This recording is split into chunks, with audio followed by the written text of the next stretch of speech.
Bonjour à toutes, bonjour à tous. Action contre la faim Côte d'Ivoire a le plaisir de partager son expérience en matière d'activités communautaires, surtout à l'endroit des enfants de moins de 6 mois et de leur maman. Alors, la présentation que nous allons faire va consister à présenter d'une part des organisations qui nous accompagnent dans la mise en œuvre de nos activités. Mais avant, je me nomme Roger Conan. Je suis le responsable programme de renforcement de capacités des systèmes de santé en Côte d'Ivoire. Et c'est un programme qui est mis en œuvre dans 3 pays, la Côte d'Ivoire, le Libéria et la Sierra Leone. Suivant.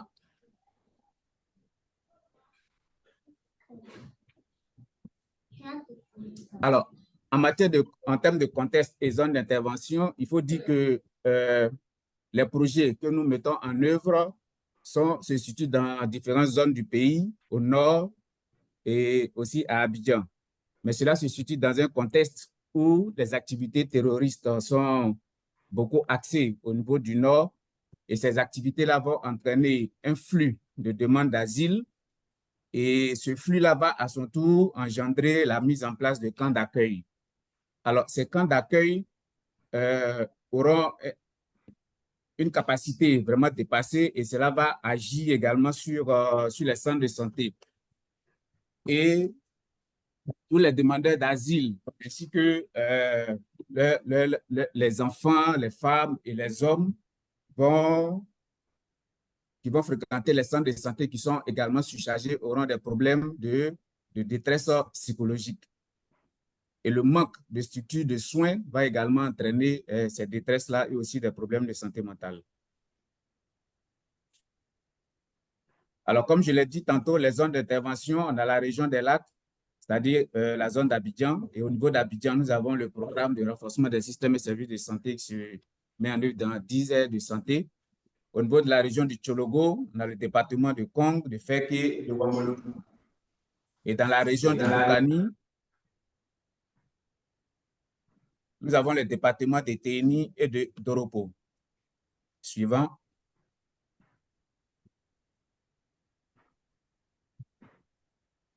Alors, comme je l'ai dit tantôt, les activités communautaires sont mises en œuvre avec des partenaires locaux. Et au niveau de ACF, il y a une spécificité qui a été mise en place à travers les cercles d'échange communautaires. ACF a mis en place des cercles d'échange communautaires qui ont été créés à suite d'un accord délibéré entre les prestataires de soins et la santé et la communauté. Alors, qu'est-ce qui a poussé ACF à mettre en place ces cercles d'échange? C'est-à-dire qu'il y avait un souci criard entre la communauté et les centres de santé. Alors, il est arrivé que des populations qui habitent à 50 ou 100 mètres d'un centre de santé ne fréquentaient pas ce centre-là parce qu'ils avaient un problème avec des prestataires dans le centre. Alors, les cercles d'échange ont été mis en place pour juguler ce problème-là. Et donc, c'est des cadres de concertation, de collaboration sincère et constructive pour améliorer la qualité des soins et services, principalement aux couples mère-enfant. Et l'objectif, comme je l'ai dit là, c'est de façon générale, c'est de contribuer à améliorer la santé des populations à travers un mécanisme d'interaction et de rétro-information permanent en faveur des communautés. Alors, ces cercles d'échange suivants.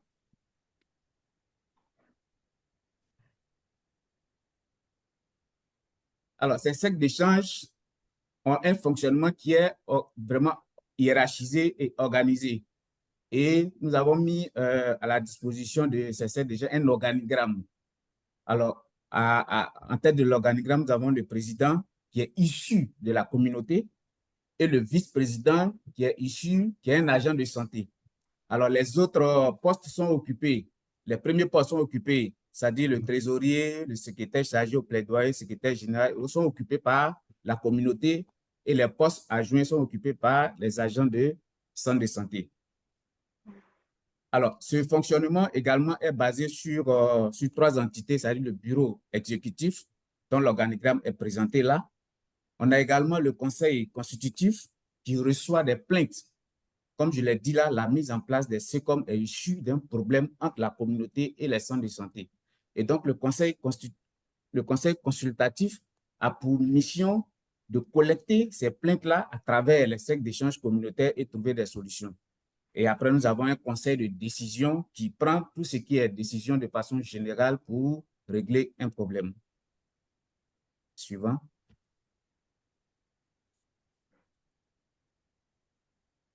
Alors, qu'est-ce que ces cercles d'échange communautaires ont apporté, hein, aux dirigeants, aux responsables des centres de santé, aux prestataires et même à la communauté? Donc, au niveau, hein, des valeurs ajoutées, au niveau des gestionnaires des centres de santé, il faut dire que l'effectif de ces centres-là et l'ensemble des populations, il y a un relais qui s'est mis en place entre le conseil d'administration et l'ensemble de la population des aires de santé. Alors, le cercle d'échange communautaire est un excellent outil pour augmenter le taux d'adhésion de l'association gestionnaire. Il faut dire que les centres de santé sont gérés par des associations, d'où on parle de conseil d'administration. Et donc, ces membres-là ont adhéré à ce conseil-là. Et les cercles d'échange ont donné plus de visibilité au conseil d'administration. C'est sans ignorer que dans la communauté, il y a ce que la communauté pense du centre de santé, et les SECOM ont permis de dissiper certaines fausses informations concernant les gestionnaires des centres de santé et aussi avec les populations. Donc, comme haute valeur ajoutée au niveau des prestataires, il faut dire que les cercles d'échange ont permis de promouvoir la compétence des prestataires. Vous êtes sans ignorer que il y a certaines personnes, lorsqu'elles fréquentent un centre de santé et qu'il y a une information qui est partagée dans le centre, ou bien si la personne a rencontré peut-être la personne qu'il ne faut pas, dans la communauté, elle va répliquer cette information-là et ça peut créer des soucis pour dire, bon, dans ce centre de santé, les gens ne sont pas bien, ils ne sont pas forts, mais le SECOM est là pour promouvoir, pour faire la promotion des prestataires et aussi la qualité des soins qu'ils offrent, que ces derniers-là offrent. Et les cercles d'échange communautaire permettent de réduire de façon significative le travail des prestataires. Alors, dans nos activités, nous avons des activités, dans le centre, dans la communauté. Et on est, par exemple, les femmes vont, c'est la sage-femme qui va faire la station sur le respect des différentes stations. À ce niveau-là, il faut dire que d'échanges dans le domaine de ces sensibilisations-là. Les femmes, les prestataires de santé ont le de recevoir celles qui sont en consultation. Dans la communauté, les cercles d'échange facilitent l'accès des prestations dans la communauté. Et ça, c'est une utilité de place de ces secteurs-là.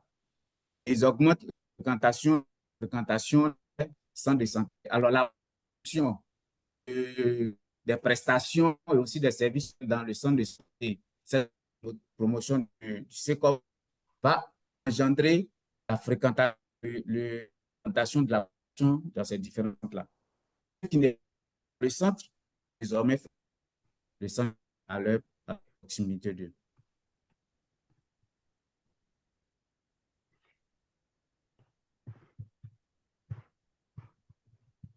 Oui, Suivant. docteur Roger, vous coupez un petit peu, mais je pense que vous êtes de retour.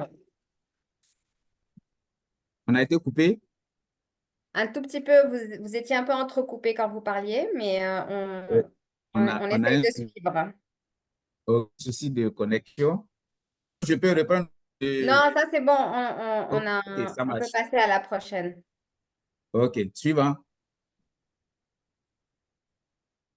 Leur ajout de la communauté permis à la communauté de retrouver sa dans la gestion des problèmes de leurs. À ce niveau, dit que ce qui concerne les problèmes de santé de la communauté, elle est associée, c'est-à-dire le centre associe la communauté tout ce qui est problème concernant. Elle, la communauté, a adopté le centre de. Alors, il faut des sensibilisations qui sont à le cercle d'échange communautaire aux communautés à l'attitude, les aptitudes adoptées lorsqu'elles sont dans un centre de participer à l'éducation sanitaire à travers les activités telles que les classes des mères, les classes des maris, les classes des adolescents et jeunes, et aussi les sensibilisations de... Voilà. Donc, les permis de renforcer les liens de cohésion passive et de cohésion, améliorer les indicateurs tels que le taux d'accouchement, et comme je l'ai dit, les cercles d'échange mènent des activités de sensibilisation dans la communauté.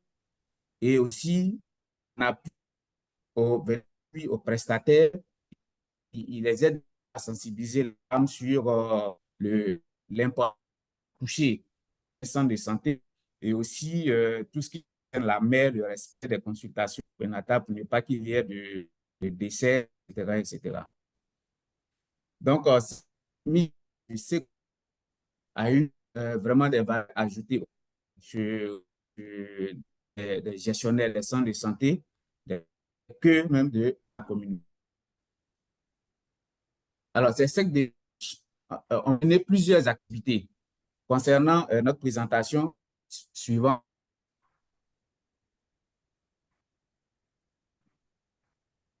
Suivant.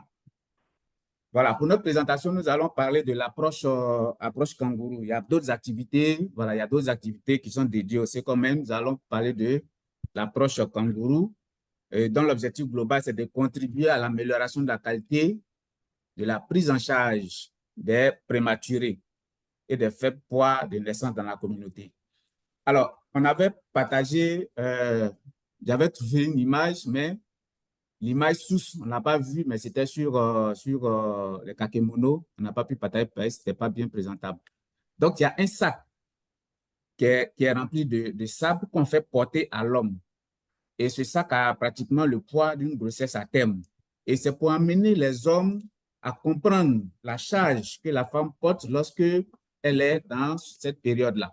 Et ce sac aussi également mis sur leur dos pour que ces hommes comprennent le poids que les femmes supportent après accouchement et lorsqu'elles sont en train de mener des activités, ces derniers ne leur apportent pas une aide.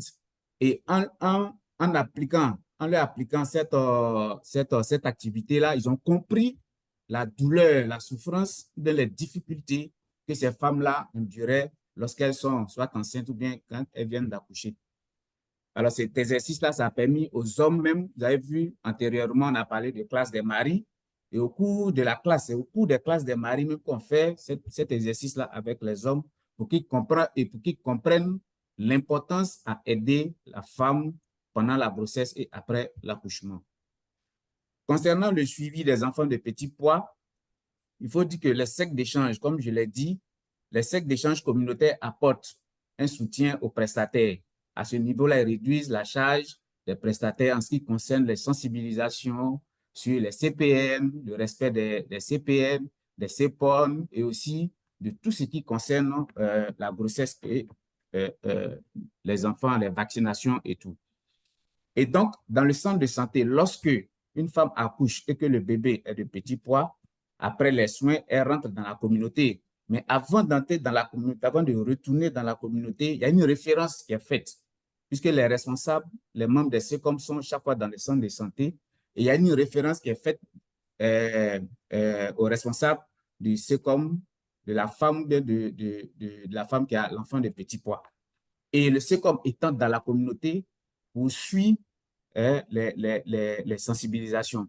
Donc, la première étape, c'est que la sage-femme fait la référence auprès des SECOM et les membres des SECOM organisent des visites à domicile.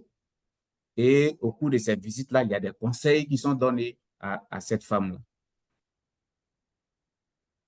Suivant.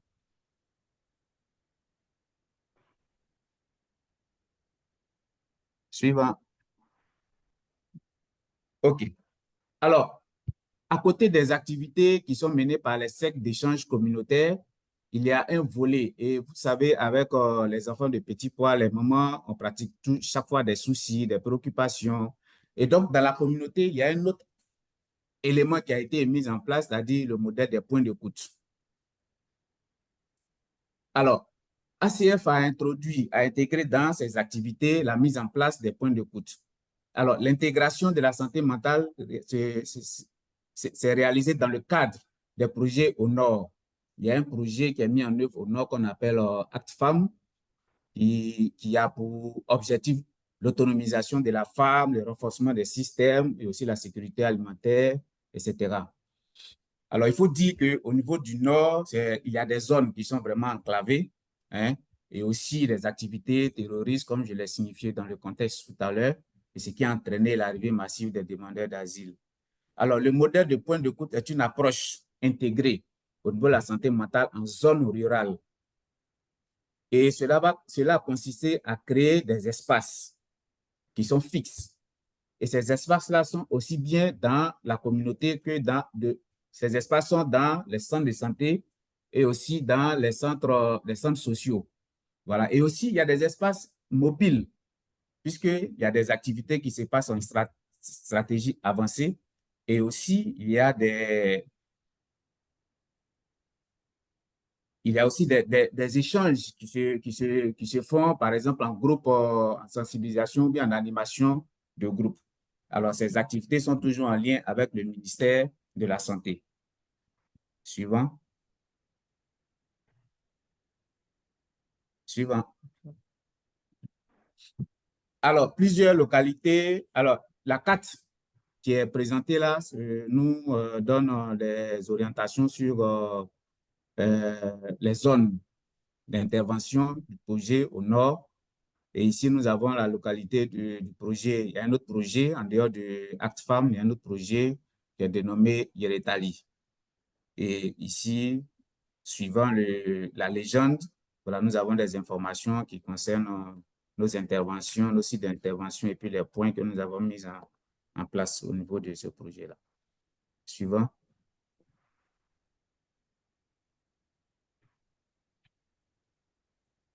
Suivant.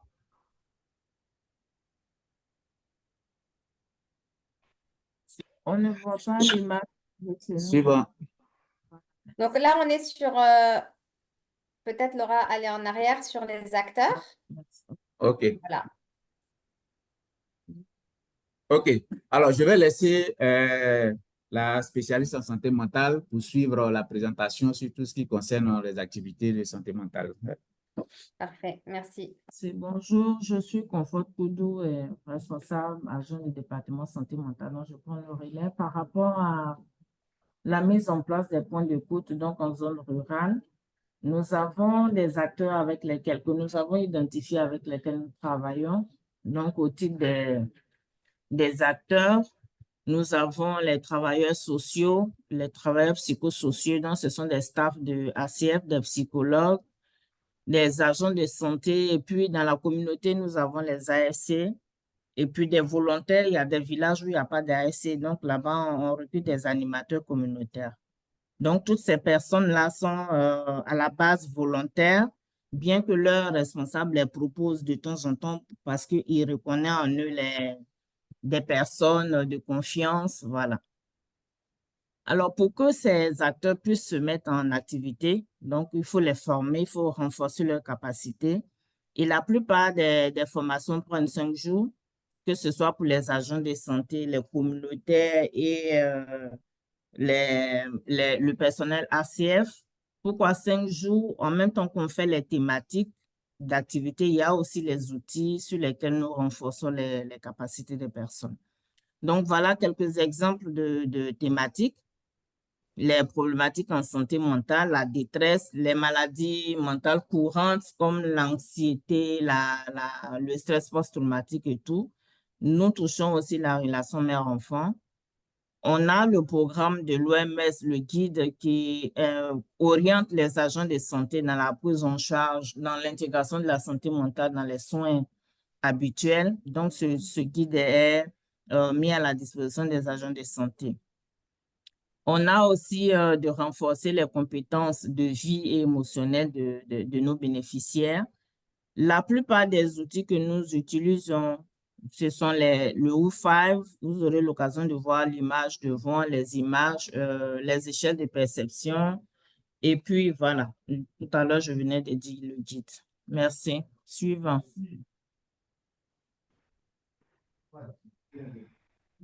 Merci bien. Donc là, nous avons cité les outils que nous utilisons. C'est juste là quelques images que nous vous présentons. Mais là, je voulais juste remarquer qu'effectivement, nous avons eu à l'utilisation de ces outils à les adapter. Pourquoi l'adaptation? Il y a des projets qui avaient déjà eu lieu où ils ont utilisé ces outils.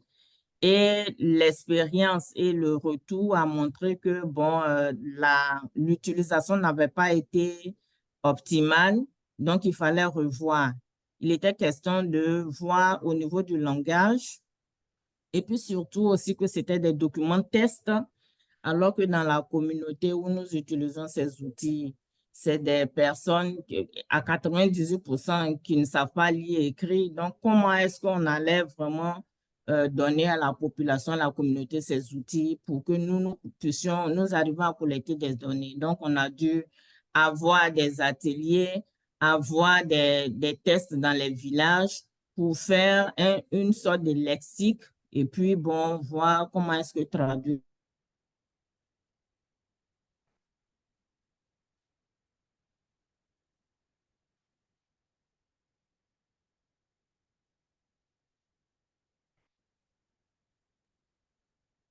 Allô, on vous a perdu?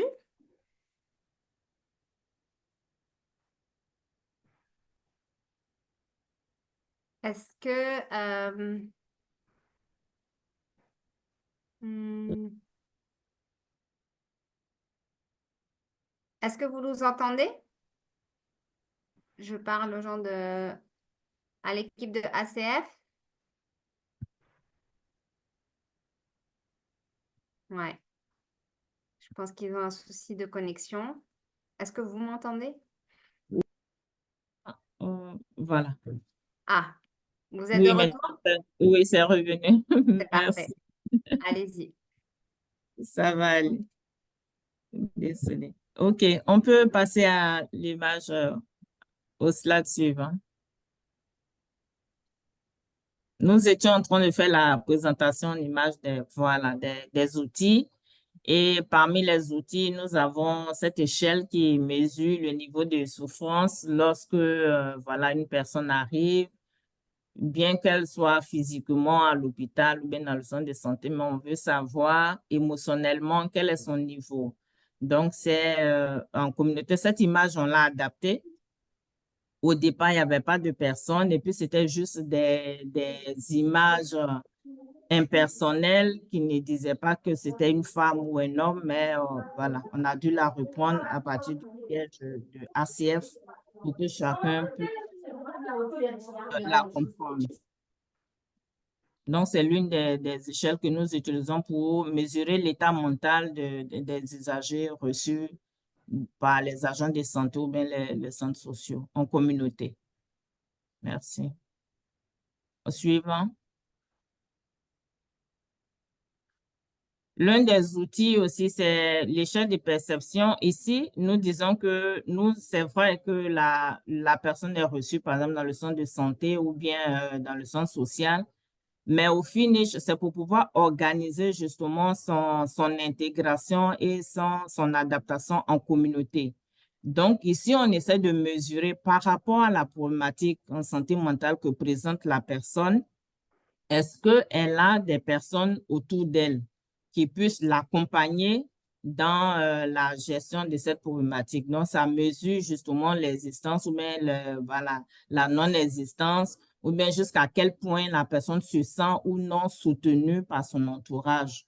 Quand on a ces informations, cela nous permet d'aider et d'accompagner justement le bénéficiaire à organiser autour d'elle un soutien social, voilà, de pouvoir identifier des personnes qui puissent l'accompagner dans la gestion du problème.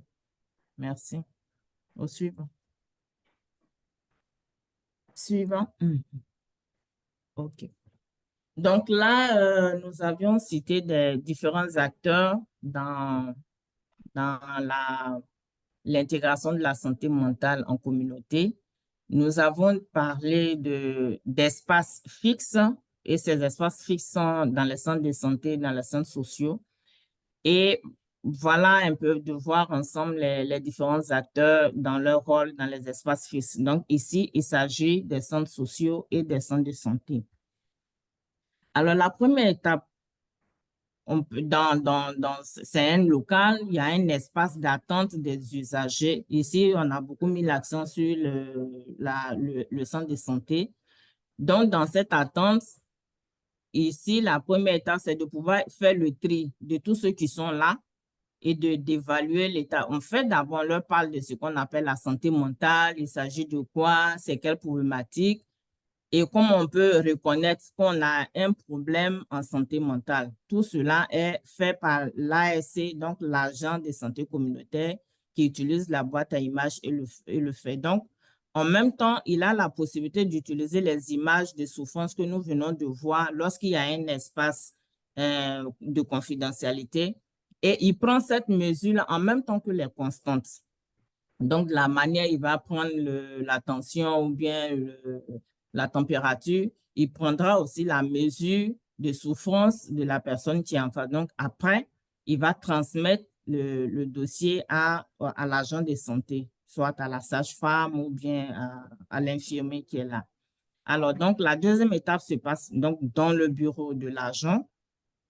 Ça, c'est lorsque nous séparons le point de côté, le bureau de l'agent de santé. Donc là, lorsqu'il y a les informations que lui transmet l'agent de santé, l'ASC, il prend le temps d'écouter en fonction des signes qu'il aura observés, les signes de détresse par exemple, il va introduire les échelles de préévaluation. Il peut évaluer l'état mental de tous les patients ou tous ces usagers qui sont en face de lui, mais ce n'est pas toutes ces personnes qui vont entrer en accompagnement psychosocial. Pour cela, il a besoin de faire un tri à partir des outils qu'il a. Donc, il va utiliser l'échelle d'image que nous avons vu tout à l'heure. Il va utiliser le WHO5 qui mesure le bien-être. Il va utiliser aussi la mesure du soutien social. Lorsqu'il a ces différents scores, donc par exemple avec le WHO5 supérieur ou inférieur ou égal à 52, en ce moment, il fait rentrer la personne dans l'accompagnement. C'est-à-dire, cette personne-là, il va l'introduire dans le protocole PM+, qui est un protocole d'accompagnement pour la gestion de problèmes qu'on aura découverts sur la personne. Et cela prend 3 sessions ou 5 sessions selon les cas et qui l'accompagne. Donc, séance tenante dans son bureau, il ne fait que amorcer ça. Quand il a fini, parce qu'il y a assez de personnes qui l'attendent, il va réconforter la personne qui aura dit, bon, moi, je suis venu, mais j'ai peur, je pense que je vais mourir, je ne vais pas m'en sortir. Avec les différents outils, quand il constatera, il va la réconforter et lui donner rendez-vous dans le point d'écoute pour qu'ils aient un espace de longtemps, un espace consacré à cette personne. La troisième, justement, la troisième étape, alors, est le travail dans le point d'écoute. Là-bas, ils vont définir ensemble, bon, si c'est de la peur qu'il faut gérer ou bien c'est le fait d'être abandonné par la communauté parce qu'on trouve qu'elle n'est pas assez forte du fait qu'elle ait peur. On essaie de trouver le problème prioritaire. On définit les acteurs qui peuvent intervenir dans la gestion de ce problème et on établit avec la personne un plan. À ce niveau, ce n'est pas l'agent de santé ni le travailleur social qui donne les idées de gestion. Non, c'est avec la personne, on lui demande comment toi tu penses que cela pourrait se résoudre. Voilà, voilà. Nous, on l'accompagne, on éclaire par moment si c'est flou dans sa compréhension, mais ce n'est pas des conseils qu'on lui donne, ce n'est pas des orientations qu'on lui donne, c'est une décision d'ensemble. Et donc, l'agent de santé ou bien le travailleur social peut être bloqué dans ça parce que ce n'est pas une spécialité. On a fait un renforcement de capacité à un certain niveau. Donc, quand ils sont bloqués, alors ils appellent le travailleur psychosocial qui va lui adresser au psychologue. Et le psychologue, quand il voit qu'il y a des troubles de psychiatrie qui accompagnent, alors ensemble avec le centre, ils vont référer En dehors, bon, dans le cadre de ce projet, il n'y a pas de psychiatre dans le département, donc on réfère hors du département. Et donc, s'il n'y a pas de référencement ou d'appel au psychologue ou au travailleur psychosocial, la personne, au bout des 3 ou 5 sessions, va clôturer, mais on ne clôture pas parce qu'on a vu des signes physiques. Non, on clôture en refaisant les échelles et en évaluant les différents scores. Donc, avec le WUFA, il faut au moins qu'il y ait un écart de 10 points d'évolution pour qu'on puisse dire que la personne a amélioré son score. Donc, voilà dans l'ensemble comment est-ce que la chose se passe, l'intégration se passe, la prise en charge se passe dans les espaces fixes, centres de santé et centres sociaux. Diapo.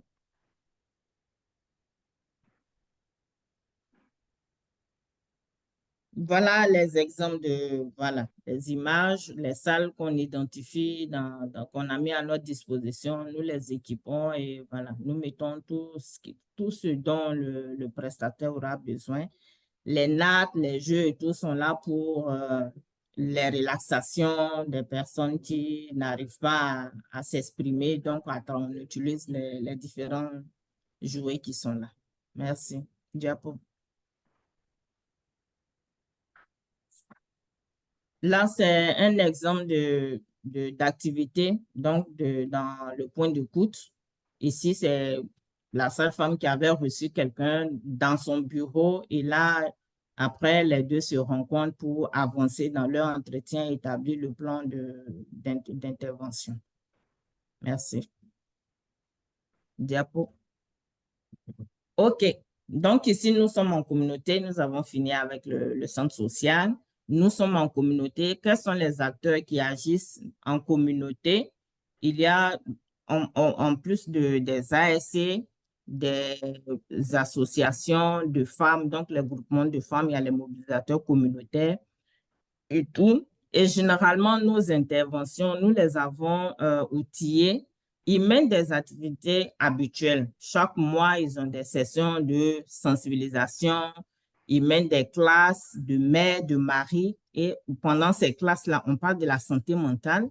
Mais la santé mentale en lien avec la femme enceinte, en lien avec la mère et le bébé, l'allaitement et tout. Et, allô? Donc, toutes ces thématiques-là, ce sont des activités de routine menées par tous ces acteurs communautaires.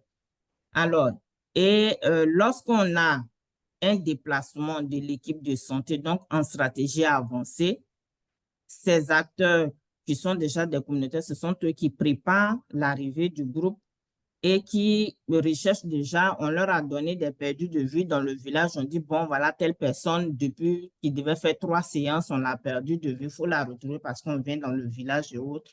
Ça, c'est leur rôle. Lorsque l'équipe arrive en communauté, donc l'équipe composée d'agents de santé, des travailleurs sociaux, lorsque l'équipe arrive, chacun se met à son positionnement, quand la sage-femme a son espace, mais à la veille, on fait des sensibilisations de masse, on explique comment est-ce qu'on va mener l'activité, quels sont les stands qui seront ouverts et tout. Lorsque la sage-femme, donc le jour de l'activité, mène ses consultations, pendant ces consultations, elle va identifier des cas de détresse psychologique. Ce jour-là, nous sommes en communauté, donc ce n'est plus elle qui va mener l'activité en santé mentale, mais c'est plutôt l'équipe de santé mentale composée de travailleurs sociaux, de psychologues et travailleurs psychosociaux qui vont animer des sessions d'écoute, donc faire l'écoute, créer un espace mobile, essayer de trouver un espace dans le village qui soit un peu éloigné des oreilles, en sécurité et réconfortant, et qui vont aussi mener des activités de psychoéducation. Lorsqu'ils ont fait ça et qu'il y a le temps aussi, on donne le rendez-vous soit pour revenir dans le village. Donc, ça sera maintenant l'équipe psycho de sensibilisation qui va venir en stratégie mobile seule, sans les agents de santé, ou alors l'usager peut se déplacer pour aller dans les centres d'écoute fixes ou on le fait par téléphone selon les distances et tout. Donc, voilà comment est-ce qu'on fait le suivi lorsque nous avons mené les activités en communauté. Merci, Diapo.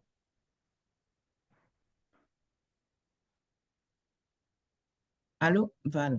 Ça, c'est une image d'une session de psychoéducation en stratégie avancée dans un village.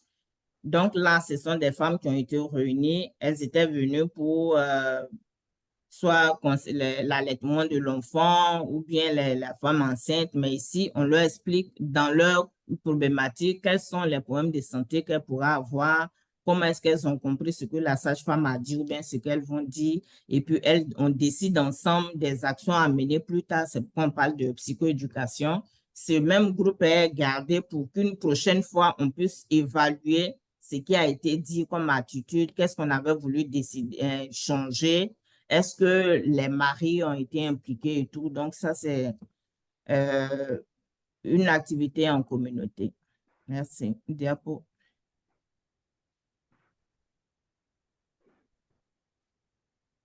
Diapo, si vous m'entendez? Oui, on vous entend très bien.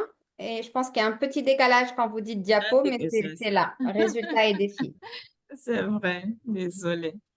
Alors, dans la mise en place de ce modèle de point d'écoute et de l'intégration de la santé mentale en communauté, dans les centres de santé en zone rurale, la valeur que cela a apporté, c'est que c'est un espace qui permet à la communauté de se rencontrer. Ce sont des communautés où on dit que le fait d'aller voir quelqu'un lui expliquer ses problèmes, c'est un signe de faiblesse. Donc, personne n'osait expliquer à qui que ce soit, la personne reste en famille. Et c'est ce qui explique le taux de suicide que nous avons dans cette zone-là. Ce sont des personnes qui gardent beaucoup. L'espace a permis aux gens de se rencontrer, de pouvoir s'exprimer. Et la communauté étant sensibilisée, lorsque la personne se déplace maintenant pour aller dans ses points d'écoute ou bien nous rencontrer lorsque nous allons en communauté, ce n'est plus un sujet de honte. C'est comme si la communauté a autorisé que, bon, un être humain peut être fragile, il peut avoir des faiblesses, donc il a le droit de parler à quelqu'un. Donc, voilà un peu au niveau communautaire des ménages, ce que ça a apporté, le regard que l'homme portait sur la femme et surtout la femme enceinte. Elle était mise à l'écart, il y a beaucoup de choses qu'elle ne faisait pas, elle n'avait plus de désir, le mari ne s'intéressait plus, donc on a expliqué dans les échanges, donc ces espaces ont permis d'expliquer ce qui se passait lorsque la femme était enceinte, qu'est-ce qui se passe dans sa tête, comment elle se ressent émotionnellement et quel est l'intérêt des relations familiales autour d'elle, qu'est-ce que ça peut apporter pour elle et pour l'enfant. Donc, cela aussi a amélioré les relations dans le couple et les relations avec les enfants. Au niveau des centres, ce que cela apportait, c'est que l'agent de santé a compris que lorsqu'on dit la santé d'un individu, il y a la santé physique, mais il y a aussi la santé mentale. Et de comprendre que souvent la prise des médicaments, la fréquentation d'un centre de santé dépend de la représentation que l'individu a de centre de santé ou bien des relations. Donc, il y a une part énorme de la santé mentale. Donc, c'est ce que cela a apporté et d'améliorer justement cette prise en charge-là. L'installation des points d'écoute a permis de déplacer justement au niveau structurel les soins en santé mentale en zone rurale. Habituellement, c'est dans les grandes villes, à Abidjan, à la capitale, qu'on trouve des structures formelles. La plupart du temps, c'est des structures psychiatriques. Donc, les gens ont une idée de la maladie mentale telle qu'on se déshabille, on délie et tout, mais ils n'avaient pas la notion de ce qu'un simple individu qui marche, qui n'a pas encore enlevé ses chaussures et tout, on peut dire que la personne a des problématiques en santé mentale. Donc, voilà ce que ça a apporté, même au niveau des personnes, des agents de santé. Alors, comme défi relevé, c'est-à-dire des défis que nous avons rencontrés et relevés, je l'avais dit plus tôt, le niveau d'alphabétisation. Donc, les outils, il fallait les réadapter, les revoir. Il fallait chercher comment est-ce qu'on traduit la notion de détresse psychologique, comment est-ce qu'on appelle la santé mentale dans chaque groupe ethnique majoritaire dans la zone.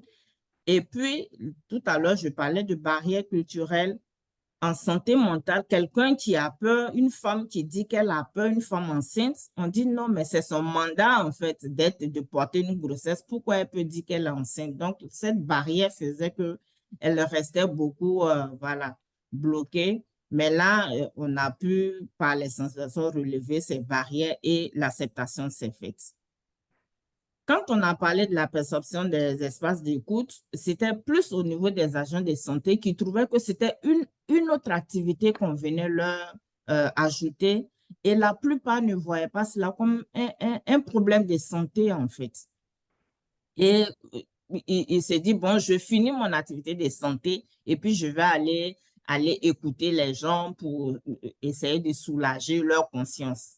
Donc, au départ, on a été heurté à cette perception des agents de santé eux-mêmes et bon, par les activités de sensibilisation, ils ont pu comprendre que la santé, elle est unique, mais elle a voilà, différents aspects. Alors, notre intervention, qu'est-ce que ça a ouvert comme défi à relever maintenant? C'est que nous sommes dans une zone où il y a plusieurs centres de santé, mais nous travaillons dans 15 centres de santé. C'est dans les 15 que nous avons ouvert, des points d'écoute. Il y a, et ce ne sont pas tous les centres des districts. Et donc, cette expérience a besoin, selon les responsables qui ont découvert, et avec la présence des demandeurs d'asile, qu'il faut le faire. Il faut le faire. Et le Programme national de santé mentale, qui est au niveau étatique, la structure qui se charge de ça, avait bien voulu à son commencement procéder ainsi, mais il n'avait pas eu la possibilité d'avoir des espaces dans les centres de santé. Donc, le projet ACF a permis au Programme national de santé mentale d'avoir accès aux différents centres de santé et d'avoir des espaces d'animation. Donc, ce qui reste à faire, si on peut le dire ainsi, c'est que l'État prenne ses responsabilités et puisse mettre des agents spécialisés en santé mentale pour pouvoir soutenir, parce que là, si ACF se retire, c'est clair qu'il n'y a pas de psychologue, il n'y a pas de référence. Dès l'instant où l'agent de santé est bloqué, il n'y a plus de référence. Donc, voilà dans l'ensemble ce que nous avons à dire. Nos actions futures, nous avons commencé, c'est d'accompagner justement le Programme national de santé mentale à mener ce plaidoyer auprès du ministère de la Santé et de l'État lui-même pour pouvoir utiliser les espaces déjà que ils nous ont accordés pendant le projet, mais de pouvoir aussi le faire avec les autres santé du district. Diapo. Allô? OK. Merci beaucoup. Donc, au terme de mon intervention concernant la santé mentale, l'intégration et l'ouverture des points d'écoute, tout à l'heure, nous l'avons expliqué, qu'est-ce que ça a apporté à la communauté, qu'est-ce que ça a apporté à la mère. Donc, juste quelques problèmes, quelques exemples qui nous demandent de l'importance de faire la santé mentale de la mère et de l'enfant, et de l'allaitement exclusif, mais beaucoup plus en communauté. Donc, voilà une femme enceinte qui arrive et voilà, elle a peur de perdre son bébé. Comment est-ce que ça, c'est des choses qu'elle n'exprimait pas. Elle arrive, j'ai mal au corps, je n'arrive pas à manger, mais c'est avec le temps. La sage-femme a fait son effort habituellement. Elle voyait ce genre de choses, mais elle ne savait pas trop comment faire. Et c'est au fil des temps, dans le point d'écoute, le temps, 3 sessions, 4 sessions, qu'on a compris en fait qu'elle avait déjà depuis 2 ans mené une fausse couche et c'est ce qui était le blocage. Il y a aussi les exemples sur l'allaitement maternel. L'impression, c'est la problématique de la mère qui a un impact sur l'allaitement de l'enfant. Donc, elle a l'image de soi, elle a eu le sentiment d'être abandonnée. Maintenant que l'enfant Il a 8 mois, il cherche à être un peu dépendant, mais elle le garde tout le temps au dos, alors que elle est en train de satisfaire un besoin voilà, d'affection et tout. Donc, il y a aussi les problématiques de mauvaise image de la mère et les problématiques de rejet. Tout à l'heure, on a dit, quand la femme enceinte, dans la tradition, on dit que quand le monsieur est en contact avec la femme, elle lui transmet les symptômes de la grossesse. Donc, dès que la femme est enceinte, du coup, voilà, on partage les chambres et tout, et ça met la femme en détresse psychologique. Donc, voilà, dans l'ensemble, dans le cadre de l'intégration en communauté, dans les centres de santé, voilà quelques des cas que nous gérons. Voilà. Merci beaucoup pour votre attention.